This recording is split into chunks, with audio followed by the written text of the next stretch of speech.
Hola a todos, bienvenidos a un nuevo vídeo del canal. Antes de comenzar con el vídeo de hoy, recordad suscribiros, dad a me gusta si os interesa el contenido que estoy compartiendo y os leo en comentarios como siempre. Hoy me gustaría hablaros sobre mi preparación al parto, ya que fue un poquito diferente a lo que probablemente se conozca, sobre todo aquí en España, y me gustaría compartirlo con todos vosotros y vosotras porque, bueno, creo que puede ser de interés para muchas parejas o muchas mamás que estén esperando un bebé. Comentaros que yo comencé con mi preparación al parto alrededor de la semana 28-30 de embarazo aproximadamente.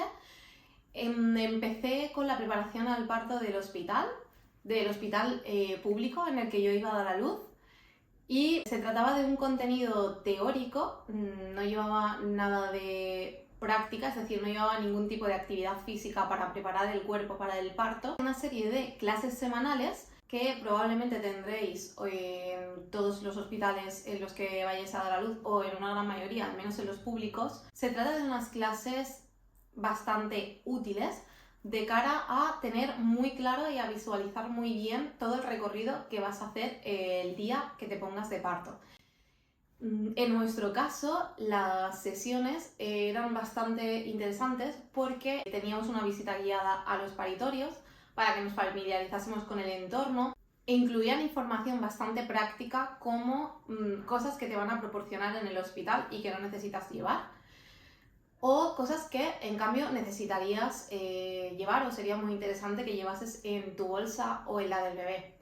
Por este motivo yo recomiendo bastante, siempre desde mi experiencia, os hablo un poco de lo que a mí me ha funcionado y me ha ido bien, acudir a esa preparación al parto del hospital en el que vayas a dar a luz. Siempre creo que va a ser información muy interesante. Otra de las cosas que comentaban era concretamente el recorrido. Estamos hablando concretamente de los pasillos que tienes que recorrer, los ascensores que tienes que coger. En el caso de que te hayas puesto de parto de forma espontánea y vayas por urgencias, o en el caso de que tengas una cita programada para una inducción. Otra de las cosas que comentaban en esta preparación al parto era todo el tema de la política del hospital en el que íbamos a dar a luz. En este caso nos informaban de que tenían una política de parto respetado, de no realizar episiotomía a no ser que fuera estrictamente necesario por razones médicas y de seguridad de la mamá o del bebé. También explicaban cuál es el protocolo de la cesárea, si puede entrar la pareja o el acompañante, cuál es el proceso a seguir, porque al final es un momento en el que estamos bastante vulnerables y necesitamos estar informadas en todo momento de lo que va a suceder, y para esto es bastante útil, o por lo menos en mi caso lo ha sido, estar muy informada de cómo va a ser todo el día de tu parto. En nuestra ciudad, cada clase la iba impartiendo una matrona de un centro de salud distinto. Además nos explicaron que cada una de estas matronas estaba especializada en un área en concreto, pues lactancia, primeros cuidados del recién nacido, cuidados de primeros auxilios también, y nos daban información sobre cursillos que posteriormente podríamos tomar ya con el bebé incluso. Por ejemplo, en nuestro caso vemos muy interesante acudir al curso de primeros auxilios del bebé, y ya tenemos toda la información de en qué centro de salud se imparten de forma gratuita para poder asistir con nuestro bebé y poder realizar allí pues todo el contenido, en este caso sí práctico, que se vea en ese curso. La preparación al parto de nuestro hospital, y os cuento un poco por si os puede interesar porque pienso que en los distintos hospitales puede ser parecido. Os comento, el hospital en el que yo he dado a luz es el Hospital del Vinalopó de Elche. En este caso, las clases de preparación al parto comienzan por el tercer trimestre. Se trata de cambios y cuidados del tercer trimestre de embarazo. A continuación vienen las sesiones de parto, posparto, lactancia, cuidados del recién nacido y seguridad vial. Como os comento, es bastante interesante porque además van surgiendo dudas que van preguntando las mamás, o vamos preguntando a las mamás en las sesiones, y es muy interesante, como digo, a la hora de estar tranquila y confiar y estar a gusto, disfrutar lo máximo posible de tu parto, que al final es lo importante. Por último, nos hablaron también de cómo realizar el plan de parto. quería explicaros un poco, tengo aquí mi cartilla de embarazo. Por cierto, no quería dejar pasar el vídeo sin recomendar que os hagáis con un portadocumentos para el embarazo. Es súper útil llevarlo todo súper bien ordenadito para que no se pierda nada y sobre todo para que no se olvide nada de cara al día del parto. Además, después le vais a dar muchísima utilidad porque nosotros llevamos aquí el DNI del bebé, toda su documentación, y cada vez que vamos al pediatra cogemos la carpetita, la echamos y es súper práctico y súper útil. El plan de parto es un documento que los sanitarios están obligados, al menos en la Seguridad Social, a leer antes de que dé salud para respetar todo lo que tú necesites o creas conveniente a la hora de vivir tu parto. Es cierto que hay algunas excepciones en las que no se va a cumplir tu plan de parto y en este caso es si está en riesgo tu salud o la de tu bebé. Pero es muy importante llevarlo hecho, sobre todo si tienes prioridades que quieras llevar a cabo ese día. Quería comentaros que en la cartilla de embarazo de la Seguridad Social viene más o menos hacia la mitad un plan de parto bastante pequeñito pero a la vez bastante completo. Realmente yo lo rellené y todo lo que pedía en mi plan de parto es parte de la política del hospital en el que yo daba luz. Por tanto, realmente ni siquiera era necesario que leyese mi plan de parto porque todo iba a suceder tal y como yo lo pedía aquí. Pero me daba mucha seguridad y mucha tranquilidad llevarlo por escrito. Entre las cosas que yo pedía en mi plan de parto, tener libertad de movimiento, poder ingerir líquidos, poder hacer el piel con piel con el bebé, poder amamantar al bebé en el momento del nacimiento, también poder sacar al bebé, es decir, ser yo la primera persona que cogiera al bebé y lo pusiese encima de mí para hacer el piel con piel. De los temas más importantes para mí era el corte tardío del cordón umbilical. Os hablo siempre desde conceptos un poco rudimentarios porque al final yo no soy sanitaria, pero bueno, es un poco desde mi experiencia y desde lo que yo me estaba informando. El corte tardío del cordón umbilical se basa en que dejen pasar toda la sangre hasta que el cordón esté vacío, digamos, y haya dejado de latir, ya que esta sangre pertenece en realidad al recién nacido. Una vez está completamente vacío y ha dejado de latir, pues el acompañante, la mamá o el sanitario cortará el cordón umbilical. En cuanto a las cosas que yo pedía para mí, para mi bienestar, digamos, era el no consentimiento de la maniobra de Christele. No sé si la conocéis, es una maniobra en la que se empuja al bebé desde la barriga de la mamá para que pueda salir y bueno, he leído que podía tener algunas complicaciones tanto para el bebé como para la mamá y no lo quería para mí en mi parto. La protección con compresas de agua caliente y con todo lo que se pudiese de la zona del periné para evitar desgarros. Aunque ya os contaré en un futuro vídeo sobre mi parto que tuve un pequeño desgarro. Además, como nota, añadí también, recomendado por mi matrona, que la monitorización del bebé se hiciese con maquinaria sin cables, para que yo pudiera moverme por toda la habitación durante el periodo de dilatación, cosa que fue bastante interesante en mi caso, principalmente porque no podía sentarme ni acostarme, por tanto tenía que estar moviéndome continuamente por la habitación para poder aguantar las contracciones mejor. Comentaros también que en la página del Ministerio de Sanidad hay un plan de parto bastante más completo. Yo en mi caso no necesitaba mucho más porque tenía claras las cositas que quería pedir, pero si os apetece informaros, que sepáis que podéis descargarlo de la web y echarle un vistazo por si es mejor opción para vosotras.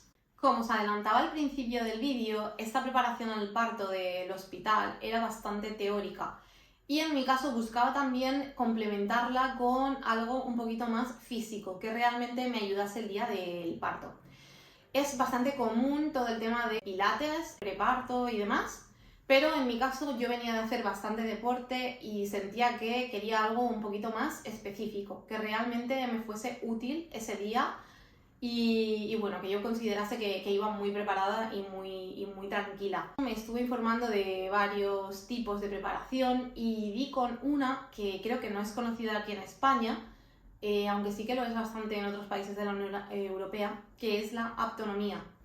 La aptonomía es un tipo de preparación al parto que se divide en distintos bloques, pero que al final tiene como principal objetivo el conocimiento, digamos, o la comunicación con el bebé antes de nacer, para involucrar a la pareja durante el embarazo y para que la mamá esté más tranquila en el momento del parto. En mi caso, yo lo realicé con una matrona que casualmente es la coordinadora de las matronas del hospital en el que yo di a luz. Definitivamente me dio muchísima seguridad y me animó totalmente, me pareció una señal para hacer este tipo de preparación al parto con ella, porque además, ¿quién mejor que alguien del hospital en el que vas a dar a luz que te va a conocer a ti, va a conocer tu caso, va a conocer tus inquietudes, pero además tiene todas las respuestas del hospital en el que vas a pasar esos días? En nuestro caso no podemos estar más contentos de haber elegido este tipo de preparación. Tiene 3 bloques. El primer bloque tiene que ver con toda la parte física, es decir, todo el conocimiento de la musculatura que va a trabajar durante el parto, es decir, todo el canal del parto, todo el suelo pélvico. Te ayudan a visualizarlo, a saber exactamente dónde está cada punto y qué es lo que va a suceder en esos puntos durante el parto, para que tú tengas plena conciencia a la hora de hacer los pujos y de sentir, digamos, ese día y vayas más tranquila, pero también mucho más preparada a la hora de sacar al bebé, que al final es de lo que se trata. Un segundo bloque tiene que ver mucho, como os comentaba, con que la pareja se involucre también. Y mi marido en este caso, durante el embarazo, me comentaba que al final yo estaba embarazada, yo estaba sintiendo al bebé y de alguna manera yo ya conocía a ese bebé antes de nacer, pero no era algo que él pudiera sentir. Es decir, él sentía que iba a esperar al día del parto para poder tener algo de contacto con ese bebé de alguna manera. Cuando conocimos esta preparación al parto, pues fue súper reveladora en realidad, porque le involucraba muchísimo a él. Hay una serie de ejercicios físicos que se puede hacer en pareja, masajes, presión en distintos puntos de la barriguita y demás, para que el bebé responda. O sea, puedes jugar con el bebé y que te responda mientras está en la barriguita de mamá, cosa que a nosotros nos resultó maravilloso, poder conocer a nuestro bebé de esa forma antes de nacer. Además, de esta forma también se consigue que el bebé reconozca la voz de la pareja, al ser un contacto más directo, por así decirlo, con el bebé, ya que finalmente el bebé responde a los estímulos de la pareja desde dentro, pues dando pequeños golpecitos en la barriga, conseguimos que reconozca la voz de nuestra pareja. Por último, comentaros que el último bloque sería el bloque que es de ayuda para el momento de dilatación, con distintos ejercicios que se puede hacer para encajar al bebé, físicos, y también, súper importante aquí también, la figura del acompañante para todo lo que nos puede ayudar, en este caso, durante el proceso de dilatación, haciendo presión en distintos puntos y bueno, con distintos consejos que ofrece esta metodología para ayudar a soportar mucho mejor el dolor de las contracciones. Es cierto que no tengo con qué comparar, porque al final este era mi primer embarazo, mi primer bebé, pero yo puedo decir que soporté súper bien las contracciones con estos consejos. Así que totalmente recomendado. Además, de cara al expulsivo, es súper importante también conocer la forma de empujar de la forma más eficiente posible para que el bebé salga con las menores complicaciones, evitar desgarros en la medida de lo posible, evitar instrumentalización y que el parto al final sea una experiencia feliz y que recordemos toda la vida, pero de una forma positiva, que al final es de lo que se trata. A las que me lo pidáis en comentarios, puedo proporcionaros el contacto de la matrona con la que yo he hecho esta preparación, si sois de Elche o cerquita de la provincia de Alicante. O podríamos hacer un nuevo vídeo con ella en el que podáis preguntarle dudas si este tema os interesa. En resumen, estas son las 2 preparaciones al parto que yo he hecho de cara a tener a mi bebé. Tengo que deciros que la primera, como os comentaba, es súper útil porque al final es conocer el lugar en el que tú vas a tener a tu bebé y dónde vas a pasar esos primeros días con él o con ella. Pero en mi caso, comentaros que la autonomía ha sido clave para mí. Os comentaré, como os decía, en el siguiente vídeo o en uno de los próximos, cómo fue mi parto y en todo lo que me ayudó esta disciplina para poder tener a mi bebé y que mi experiencia haya sido estupenda y preciosa, sin duda la mejor experiencia de mi vida. Y bueno, por si a vosotros también os es de interés y os puede ayudar. No olvidéis suscribiros al canal, darle a me gusta al vídeo si os ha interesado este contenido y dejadme en comentarios todas las dudas que os surjan o además cualquier otro consejo que vosotras tengáis y os apetezca compartir conmigo. Muchas gracias, nos vemos en el siguiente vídeo.